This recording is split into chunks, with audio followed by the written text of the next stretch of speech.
오늘은 우리나라가 지금으로부터 79년 전이죠. 1945년 8월 15일 일본 제국으로부터 이 나라의 주권을 되찾은 이 광복절을 기념하며 감사하며 역사의 주관자가 되신 하나님께 예배를 드리는 날입니다. 여러분, 우리나라는 본래 참 심성이 착하고 그리고 평화를 사랑하여 다른 나라를 침략하고 침공하여 약탈을 하고 또 그 나라의 주민들을 노예로 삼고 군림하는 그와 같은 일은 하지를 아니했습니다. 반면에 우리나라는 이웃 나라들로부터 얼마나 많은 침략을 당했는지, 약탈을 당하고 침공을 당했는지 그 수가 헤아릴 수가 없어요. 역사적 자료에 보니 약 970번 외세의 침략을 당했습니다. 그 가운데서 가까운 나라 이웃 일본을 통해서 침공을 당한 것이 714번이에요. 여러분, 그와 같은 상황 가운데서도 여러분, 이 나라가 지금까지 참 건재하고 있다고 하는 자체가 참 놀라운 일이에요.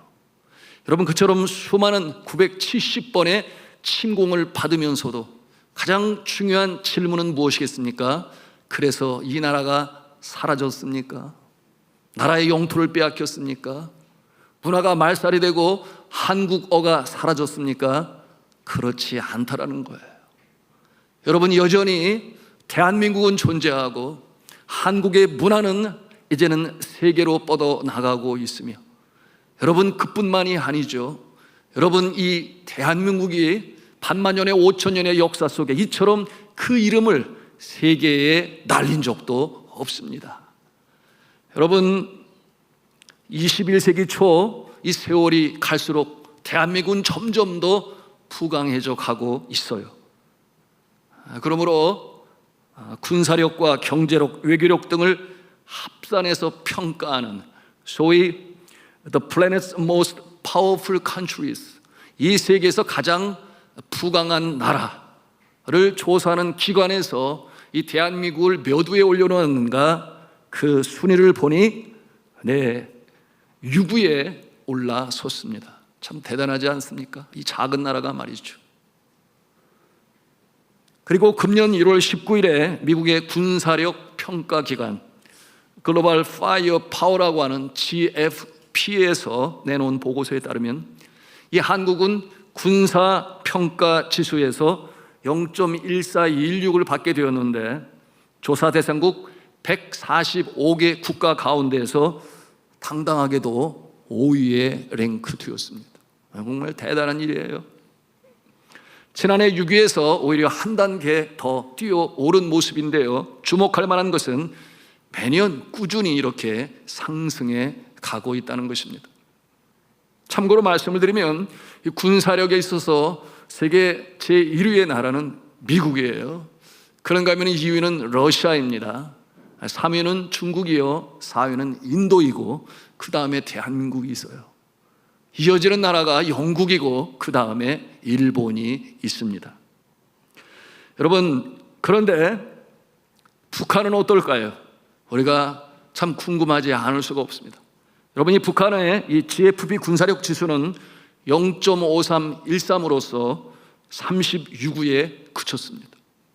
그런데 주목할 만한 것은 매년 그 순위가 떨어져 내려가고 있는 것입니다. 대한민국은 지난 반만년의 역사 속에 이처럼 정말 세상에 그 이름을 긍정적으로 날렸던 적이 없어요.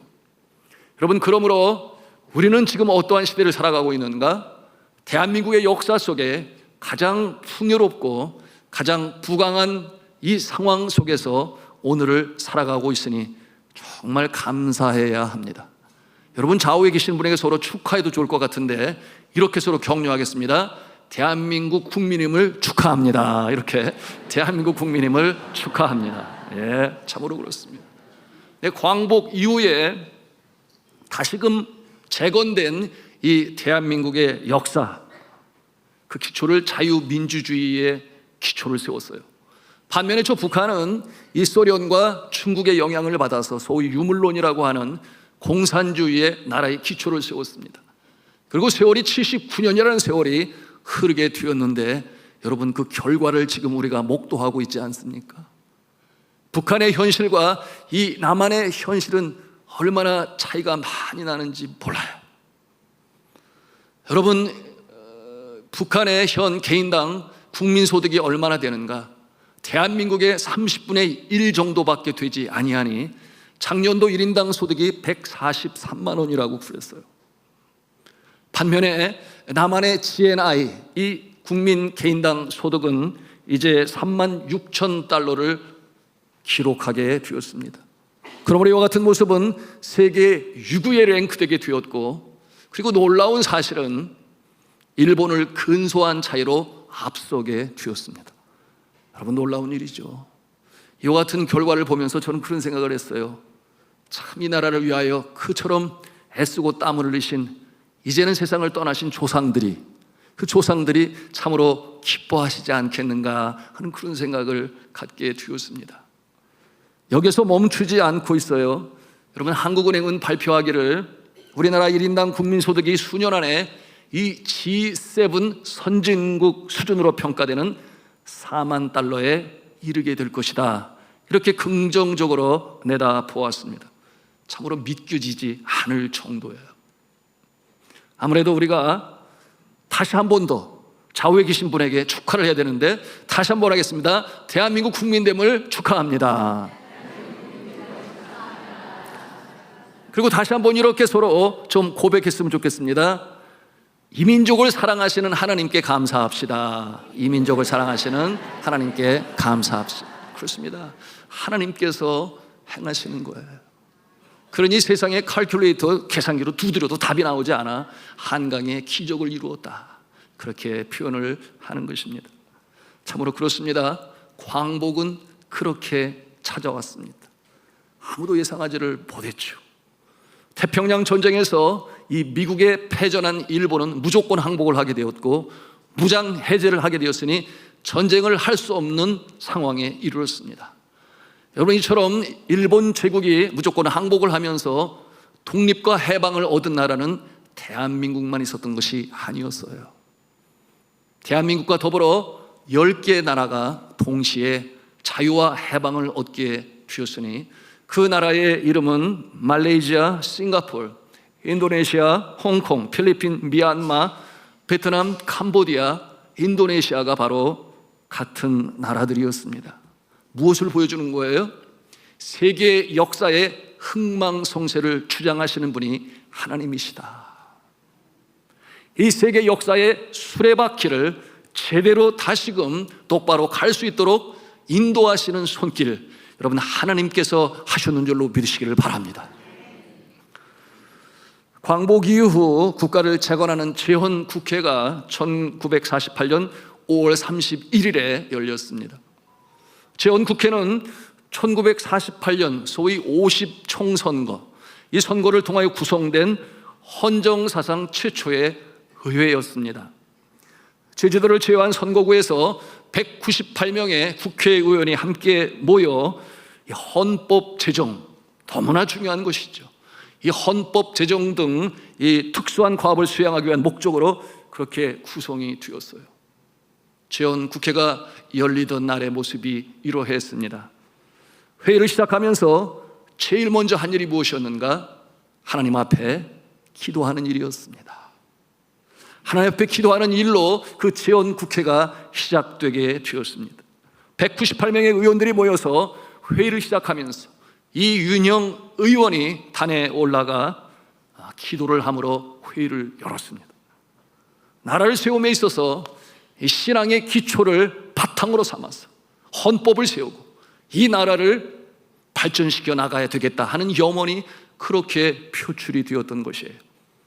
역사에 묻은 자료는 그때의 기도의 내용을 지금까지 보관하고 있는데 그 초도의 부분을 제가 알게 되었습니다.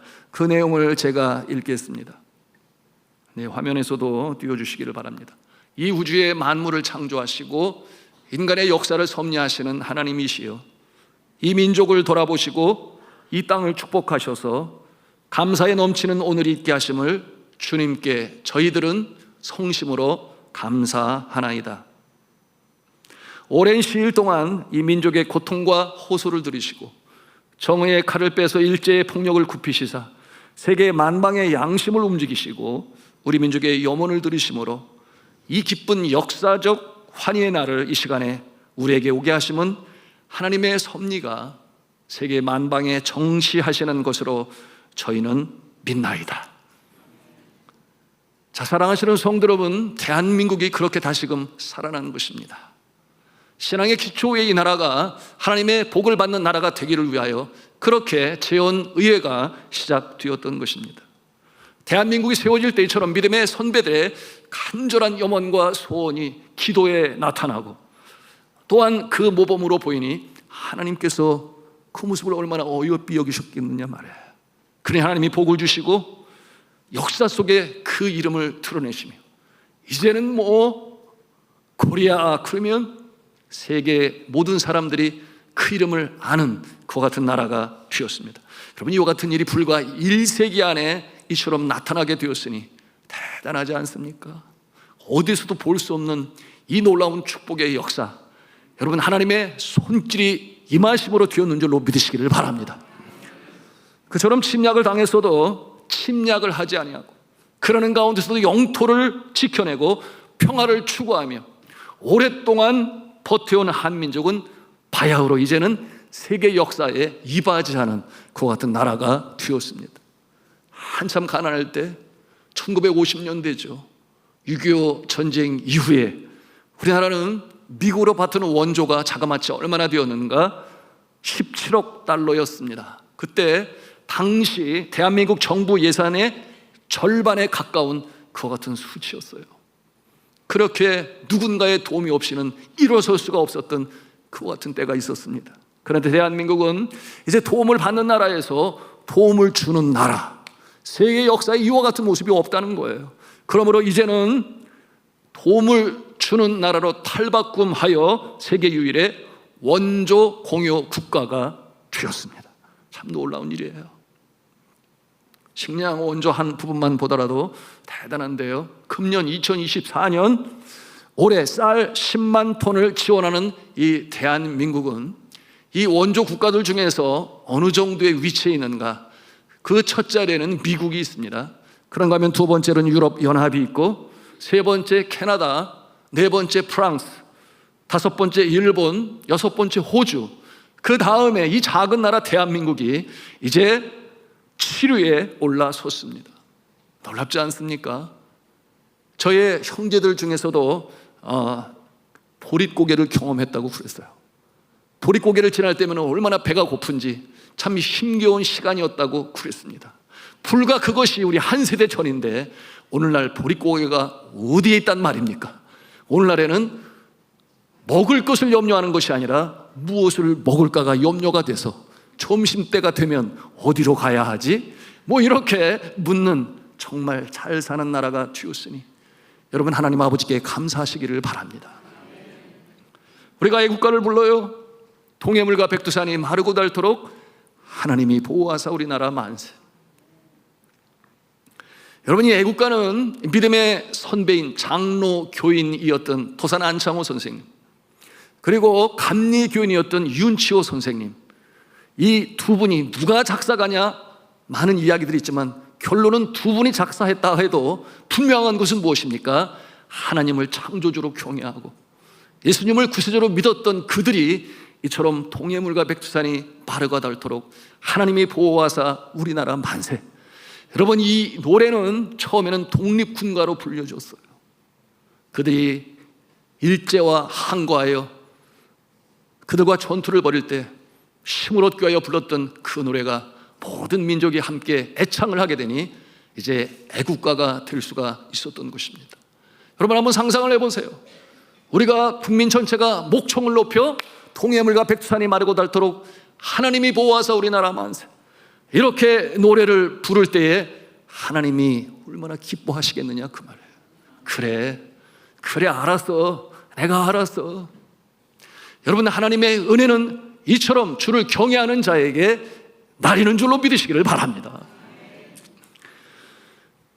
여러분, 이처럼 이 나라가 어려움 속에 내일이 보이지 아니하고 가난과 무지와 질병에 신음하는 그 때에 여러분, 십자가의 복음으로 태평양을 건넌 이 선교사들에 의하여 복음이 증거되니 교회가 세워지고 병원이 세워지고 학교가 세워지고 그러므로 교육이 시작이 되고, 여러분, 분명한 것은 이 부직갱행만도 못한 이 나라 가장 어려울 때에 하나님께서 뜻하신 바가 계셔서 선택하시고 건지셔서 부강하게 하셨으니, 여러분, 우리가 주를 경외하며 나갈 때 주님 오시는 그날까지 하나님께서 사용하실 줄로 믿습니다. 믿음의 사람은 이 믿지 아니하는 사람들과 다른 점이 있어요. 믿지 아니하는 사람들은 할 수 없는 특권이 우리에게 있으니 그것이 무엇인가 하면, 믿음의 사람만이 할 수 있는 것, 그것은 무엇이냐? 한번 같이 한 음성으로 하겠습니다. 믿음의 사람은 축복의 권세가 있다. 예, 믿음의 사람은 축복의 권세가 있어요. 여러분, 이 축복이라고 하는 말은 빌축자의 복복자를 사용하여 복을 빈다, 그런 뜻을 가지고 있습니다. 물론 세상 사람들도 복을 빌어요. 그런데 그 복을 비는 대상이 우상이에요. 가짜라는 뜻입니다. 여러분, 그런데 우리 믿음의 사람이 복을 빌 때에 그 복을 주시는 근원 되신 분이 누구신가? 전지전능하시고 광대하신, 우주 만물을 창조하신, 우리의 영혼을 창조하시고 생명의 소유주가 되신 하나님 아버지시니, 우리가 복을 빌 때에 우리는 능력이 없을지도 몰라요. 그러나 우리가 복을 빌 때에 그 비는 복을 받으신 분이 하나님 아버지시기 때문에 하나님께서 놀라운 역사를 이루셔서 주의 이름이 영광을 받으시는 줄로 믿습니다. 그러니 이것이 우리의 특권이에요. 복을 빈다고 하는 것은 나를 위하여 복을 빈다는 그런 의미보다는 나라는 울타리를 넘어서서 누군가 어려운 사람, 힘든 사람, 또한 힘들어하는 단체 또는 회사나 기업일 수도 있겠죠. 나아가서 여러분, 어려움 속에 여전히 가난으로 허덕이며 먹을 것이 없어 깨끗한 물조차 마시지 못하는 그와 같은 나라를 위하여 복을 빌 수 있는 대한민국이 될 수 있기를 주님의 이름으로 축복합니다. 하나님께서 그 모습을 보실 때에 너희가 내 마음을 아는구나, 아버지의 마음을 아는구나. 여러분, 모든 생명의 창조주는 하나님 아버지시고 이 땅에 샬롬을 이루는 것이 하나님께서 바라시는 것이기 때문에 우리는 선교를 하고 또한 전도를 하는 것이며, 또한 이처럼 부강한 나라의 모습이 되어 원조를 하고 치유를 하는 것은 전부 하나님께서 기뻐하시는 모습인 거예요. 우리가 지금까지 신명기 강의를 통해서 쭉 배워왔습니다마는 하나님 사랑, 이웃 사랑, 수직적인 사랑, 하나님 사랑, 수평적인 사랑, 이웃 사랑. 여러분, 수직적인 하나님과의 관계가 똑바로 설정되어질 때 여러분, 우리는 우리의 이웃에게도 관심을 갖고 복을 빌어주는 축복자가 되는 것입니다. 그러게 기독교 신앙은 이기적이 아니라 이타적인 신앙이에요. 나은 사람 잘 되는 것으로 그치지 아니하고, 그래서 기도를 합니다. 오늘날 나에게뿐만 아니라 나의 이웃에게도 일용할 양식을 허락하여 주옵시고, 오늘날 나의 죄뿐만 아니라 이웃의 죄도 용서하여 주시옵시고, 오늘날 나만 시험에 빠지지 말게 하지 마시고 이웃들도 시험에 빠지지 않게 하여 주옵시고. 여러분, 이와 같은 기도의 모범은 예수 그리스도께서 우리에게 일찍이 가르쳐 주신 것이니, 여러분, 그 주어가 항상 1인칭 복수예요. 나라고 하는 울타리를 넘어서서 우리와 함께 더불어 하나님의 샬롬을 누리는 그 모습을 우리 주님은 기뻐하시는 것이죠. 그러므로 그렇게 기도를 가르쳐 주셨습니다.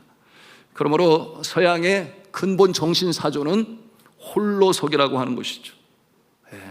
그러므로 독립하는 모습을 바라며 교육을 실천합니다. 여러분, 이 홀로서기에 근거를 둔 사상이 소위 인디비주얼리즘이라고 하는 개인주의라고 하는 거예요. 그런데 성경 말씀을 보면 여러분, 개인주의가 아니라 늘 더불어 살기를 강조하고 함께 믿음의 공동체를 이루어 하나님 아버지께 영광을 올리는 그 모습으로 우리에게 가르치고 있으니, 여러분, 복을 비는 자가 되시기를 주님의 이름으로 축복합니다. 더불어 함께 잘 살아가시기를 주님의 이름으로 축원합니다.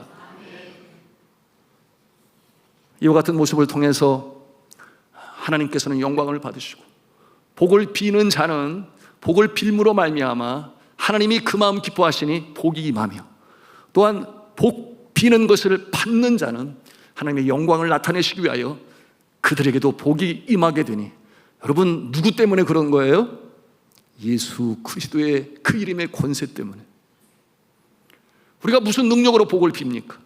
그럴 자격이 없어요. 우리는 죄성 가운데 우리 자신이 넘어질 때도 많이 있어요.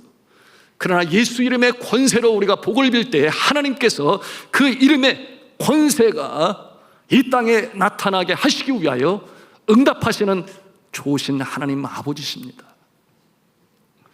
오늘 본문의 말씀 속에 등장하는 이 인물 야곱을 통해서, 또한 요셉을 통해서 복을 비는 자의 모습이 어떠한가 하는 것을 우리는 배울 수가 있습니다. 오늘 성경 본문 47장 7절 말씀을 함께 읽기를 원합니다. 같이 읽겠습니다. 시작. 요셉이 자기 아버지 야곱을 인도하여 바로 앞에 서게 하니 야곱이 바로에게 축복하매. 이어지는 10절 말씀도 같이 읽겠습니다. 시작. 야곱이 바로에게 축복하고 그 앞에서 나오니라. 아멘. 야곱이 무슨 자격으로 축복을 해요? 여러분, 야곱의 상황이 어떤 줄 우리가 알지 않습니까? 그 기근으로 인하여 먹을 양식이 없어요. 그러므로 그의 식솔과 함께 70여 명이 애굽으로 내려왔습니다. 물론 요셉의 총리 되신 됨으로 말미암아 이 역사는 이루어졌는데, 이 그 당시 가장 강대국인 애굽 왕 바로 앞에 가서 그가 무슨 자격으로 축복을 할 수 있느냐 그 말이에요. 그럼에도 불구하고 그는 당당합니다. 그러므로 애굽 왕 바로를 축복해요. 축복이라는 단어가 2번이나 등장을 합니다. 그는 절대 주눅들지 아니에요. 왜냐하면 이 인간의 생사화복, 인류의 역사의 흥망성쇠가 하나님의 손에 달려있는 것을 너무나 확실히 믿고 있는 야곱이기 때문에, 그러므로 애굽 왕 바로를 축복을 해요. 여러분, 우리가 생각해 볼 수 있습니다. 여러분이 애굽 왕 바로의 이 세상적인 이 권세와, 그리고 이 가진 것이 없지만 그러나 하나님의 이름으로 복을 빌 수 있는 이 축복의 권세, 어떤 것이 더 세일 것 같습니까? 제가 너무나 뻔한 답을 물었나요? 당연히 하나님의 권세가 훨씬 더 무궁무진, 훨씬 더 센 줄로 믿습니다. 왜 그렇겠어요? 세상의 권세는 오래가지 못해요. 세상의 권세는 무너지고 맙니다. 세상의 권세는 본인이 원하는 것처럼 그렇게 영원토록 유지되지 못해요. 그러므로 흥망성쇠라고 하는 단어가 나왔겠죠. 여러분, 야곱이 이처럼 바로왕을 축복합니다. 그와 같은 모습으로 인하여 그 땅이 잘 되는 역사가 나타나죠. 여러분, 요셉을 한번 생각해 보십시오. 여러분, 그처럼 애굽 나라가 7년의 풍년과 7년의 흉년을 통하여 7년의 풍년 때에 곡식들을 저축하고 또한 마련해 놓기 때문에 이 7년을 잘 이겨나갈 수 있었는데, 여러분, 그것이 애굽 왕 바로가 한 것입니까?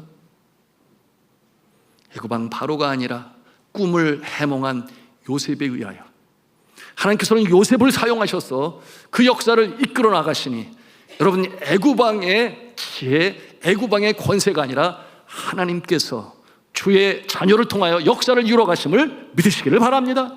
이것이 바로 축복하는 자의 권세예요.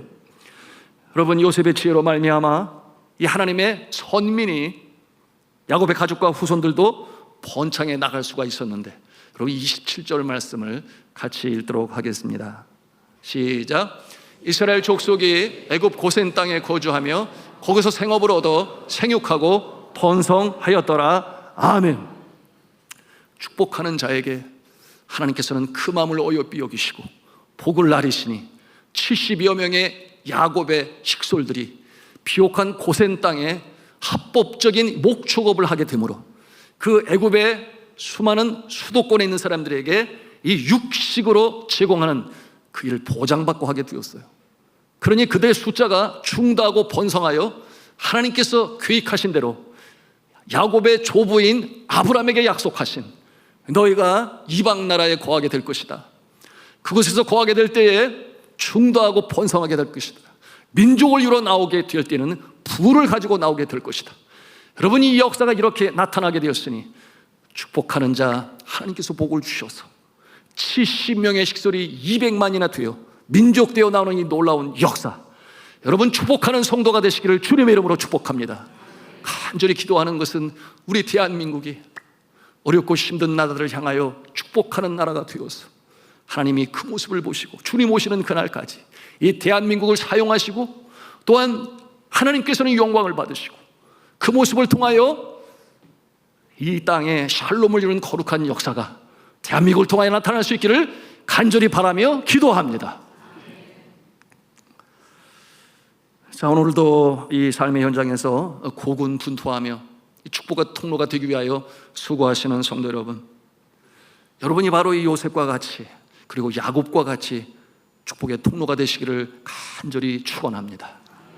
여러분 때문에 여러분의 가정이 잘 되고 직장이 잘 되고, 그리고 사회에 병든 부분이 다시금 치유함을 받고, 그리고 여러분 때문에 하나님의 이름이 높임을 받고, 그리고 큰 영광이 나타날 수 있기를 주님의 이름으로 축복합니다. 그렇기 때문에 복을 피로 주셔야 되는데요, 믿지 아니하는 자들에게도 예수의 이름으로 복을 선포해야 돼요. 여러분의 직장에서 말이죠, 이웃에게 말이죠. 그래서 어떻게 해야 돼요? 어려움을 당할 때 잘 될 겁니다. 제가 기도하겠습니다. 하나님께서 기도에 응답하실 것입니다. 여러분, 그렇게 복을 빌 때 싫어할 사람 한 사람도 없어요. 한 사람도 없어요. 여러분 축복자가 되시기를 주님의 이름으로 축원합니다. 한번 따라서 해볼까요? 나는 축복자, 나는 축복의 통로. 아멘입니다. 이와 같은 믿음을 가지고 당당하게 어디에 가든지, 내가 가진 것이 좀 부족할지는 몰라요. 그럼에도 불구하고 부자하신, 광대하신, 전지전능하신 하나님은 나의 기도를 들으시니 나에게 축복할 수 있는, 복을 빌 수 있는 권세를 주셨지. 여러분 잘 활용하시기를 주님의 이름으로 부탁합니다. 저는 간절히 기도합니다. 우리 대한민국이 이웃 나라들을 향한 축복의 통로가 되게 하여 주옵소서. 그것이 하나님의 뜻이요 목적 아니겠습니까? 그러므로 광복을 주시고 해방을 주신 것 아니겠습니까?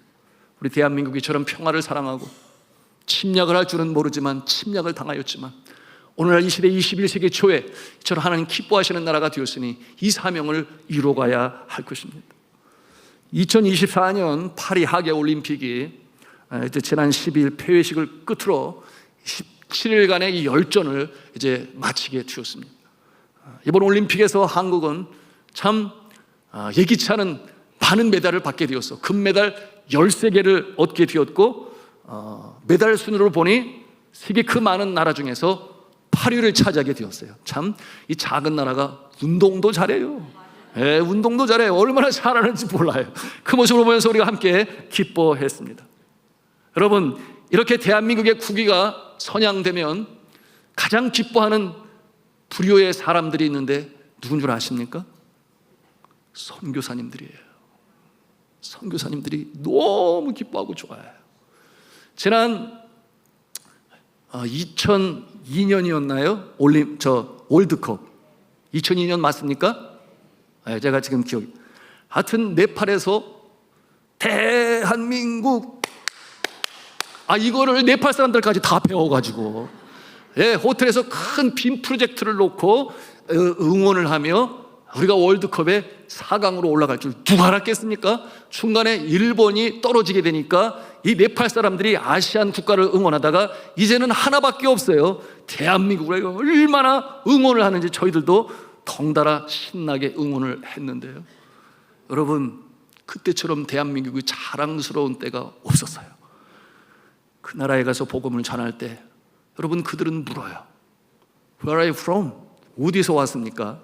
I'm from Korea. 나는 한국 사람입니다. 그렇게 말할 때 이번에도 마찬가지일 거예요. 이 올림픽을 통하여 대한민국의 위상이 이렇게 높아졌으니 오 코리아 그러면서 그들이 예사스럽지 않은 눈초리로 다시금 바라보게 되는데, 왜 그렇겠어요? 대부분의 선교주의 국가들은 개발도상 국가여서 발전하기를 바라는데 그 전쟁의 피어더미 위에서도 한때는 나라의 주권을 잇기도 했었지만, 그러나 이처럼 한강의 기적을 이루어 잘 사는 나라가 되어 여러분 코리안 드림을 꿈꾸는 이 코리아 드림을 꿈꾸는 그들의 모습에 한국에서 왔다고 하니까 열심히 잘 들으려고 그래요. 한마디가 그들에게 소중해요. 그런데 우리는 뭘 전해요? 선교사는 복음으로 전합니다. 십자가의 복음을 전합니다. 여러분, 대한민국의 위상을 하나님께서 높이시는 것은 세계 열방을 향하여 복음을 전하게 하시고자 이처럼 놀랍게 역사하심을 믿으시기를 바랍니다. 그런데 이번 프랑스 올림픽의 이 순간순간을 이 사진 작가들이 열심히 사진에 담잖아요. 그런데 가장 아름다운 사진들을 또 이렇게 뽑나 봐요. 거기에서 스포츠의 정신을 나타낼 수 있는 그런 아름다운 사진을 뽑는데 한국 선수의 얼굴이 담긴 사진이 거기에 올라왔어요. 누구의 얼굴인가 하면 여러분 잘 아실 거예요. 삐약이로 알려져 있는 탁구 선수 신유빈 선수가 그 사진에 올라오게 되었는데, 지난 8월 3일 여자 단식 동메달 결정전에서 일본의 하야타에게 졌어요. 그렇게 응원을 했는데도 졌어요. 그런데 신유빈은 정말 후회 없이 잘 싸웠다고 그랬어요. 여러분, 왜 그런 줄 아십니까? 세계 랭킹이 그것을 보여주고 있죠. 여러분, 이 세계 랭킹에서 신유빈은 8위예요. 그런데 일본의 하야타는 5위입니다. 이기기가 보통 어려운 것이 아니었어요. 그럼에도 얼마나 선전을 했습니까? 첫 세트를 따냈죠. 기선을 제압하고. 그런가 두 번째, 세 번째는 듀스까지 갔어요. 그러니 일본의 에이스를 정말 가슴 떨리게 위협을 했던 것이죠. 그런데 결론은 졌어요. 지기는 졌는데 그렇게 최선을 다하여 정말 후회 없는 접전을 벌였습니다. 그런데 이후에 아주 훈훈한 장면이 연출되었죠. 부상의 투혼 속에 메달을 따낸 일본의 하야타 선수는 눈물을 흘렸습니다. 그때 그에게 다가가서 그를 따뜻하게 안아주고 격려하고 축하했던 이 신유빈 선수, 그 모습이 카메라에 잡히면서 여러분, 그 모습이 아름다운 장면으로 꼽히게 되었는데 그 사진을 한번 볼까요? 이와 같은 모습이에요. 그런데 이게 패자가 승자를 이렇게 위로하고 격려하고 축하하는 거니까, 그래서 아름다운 모습 아니겠어요? 일본의 전 언론은 그 장면을 전 이 매거진에 또 신문에 올리면서 그 제목을 뭐라고 했는가? 패자의 품격이라는 타이틀로 올렸습니다. 그러면서 모두가 다 탄복하고 감동을 받았다고 했습니다. 여러분, 이와 같은 내용을 나누는 것은 이제 21세기 초에 대한민국은 이러한 여유를 가지고 이웃을 축복하는 나라가 되어야 하겠습니다. 이제는 나누는 나라가 되어야 하겠습니다. 세계 역사에 이바지하는 품격 높은 나라가 되어야 하겠습니다. 그래야 하나님께서 주님 오시는 그날까지 우리나라를 축복하시고 더 잘되게 하실 줄로 믿습니다. 자, 마태복음 10장 12절과 13절에 보면 예수 그리스도께서 전도하러 떠나는 자들에게 뭐라고 부탁을 하시는가? 복을 빌어 주어라. 그렇게 한번하세요. 복을 빌어 주어라. 우리 성경 말씀 함께 보기를 원하는데요. 같이 읽겠습니다. 시작. 그 집에 들어가면서 평안하기를 빌라. 그 집이 이에 합당하면 너희 빈 평안이 거기 임할 것이요, 만일 합당치 아니하면 그 평안이 너희에게 돌아올 것이니라. 아멘. 무엇을 보여주는 거예요? 복을 빌 때는 손해는 없다. 그 복을 빌어줄 때 받는 자가 합당치 않으면 그 복이 누구한테 돌아온다고 그랬어요? 복을 비는 자에게 다시금 돌아온다. 여러분, 복을 많이 비시기를 바랍니다. 그러기 위해서는 우리의 마음에 이 울타리를 넘어서야 돼요. 허버트 케인이라고 하는 유명한 미국의 선교사, 중국에서 사역을 했죠. 공산혁명으로 나오게 되었는데 그는 이런 이야기를 했습니다. 기도의 내용을 보면 그 사람의 신앙의 척도를 알 수 있다. 그 기도의 제목이 아무리 열심히 기도를 해도 나의 건강, 나의 자녀, 나의 재물, 나의 미래, 거기에 벗어나지 못하는 모습은 아직 신앙적으로 연약한 모습이요, 그 울타리를 넘어서서 우리를 위하여 기도하는 자가 있고, 더 적은 자가 나라와 민족을 위하여 기도하며, 그리고 더 적은 자가 하나님의 나라, 하나님께서 세우신 이 땅에 있는 모두를 위하여 기도한다 그랬습니다. 여러분, 우리나라가 이제는 이 품격 있는 모습으로, 여유로운 모습으로 어려운 나라를 위하여 기꺼이 끌어안고 도우며 축복하며 나갈 수 있는 나라가 될 수 있기를 간절히 기도합니다. 이제 말씀을 마치겠습니다. 우리가 예수의 이름으로 복을 빌어요. 하나님께서는 그 이름의 권세를 위하여 우리에게 응답하신다고 했습니다. 그러므로 그 이름의 권세를 위하여, 그런가 하면 두 번째로 기도하는 자에게 확신을 주시기 위하여, 그런가 하면 세 번째로 복을 비는 것을 받는 자가 믿지 아니한 자라 할지라도 이렇게 믿는 사람이 복을 빌어주니 일이 잘 되는 거는 것을 보면서 뭐라고 고백을 하겠어요? 아이고, 김 지사님 기도해 주니까 이 일이 잘 돼서. 여러분, 그와 같은 응답을 받을 때 하나님께 영광을 올리시기를 바랍니다. 그것이 하나님께 기뻐하시는 바예요. 이제 광복 제79전 9주년 기념일을 맞이하고 주님 앞에 감사를 드리면서, 그래, 우리 대한민국은 하나님께서 건지셨지. 낙동강 전설에서 밀리면 그냥 공사나 되는 거예요. 여러분, 그렇게 되면 오늘날 우리의 모습은 어떤 모습이겠어요? 볼 것도 없어요. 북한의 모습과 다를 바가 없겠죠. 일제강점기에는 태평양 전쟁을 통해서 역사의 수레바퀴를 움직이시는 하나님께서 해방을 주시고, 6.25 전쟁 때는 16개 국가 유엔 참전국들 젊은이들이 이 땅에 피를 흘려가며 이처럼 자유민주주의를 수호함으로 말미암아 오늘도 우리는 이렇게 주님 앞에 자유롭게 감사와 찬송 예배를 올리고 있습니다. 그런가 하면 이 부강한 나라의 힘을 가지고 온 열방에 선교사를 보내어 복음으로 증거하고 있습니다. 우리는 더더욱 열심히 하나님을 경외하고 맡겨주신 사명을 잘 감당하심으로 말미암아 더 잘 사는 나라, 도덕이 회복이 되고 정치가 성숙되고 경제적으로 부강한 이 나라를 우리의 자손들에게 물려주어야 할 것입니다. 신앙의 바톤, 믿음의 바톤이 무엇보다도 중요하니 여러분을 통하여 대대손손 믿음의 가정이 되고 주님 오시는 그날까지 복된 나라 대한민국이 될 수 있도록 함께 기도하시며 나아가시는 여러분이 되실 수 있기를 주님의 이름으로 축원합니다.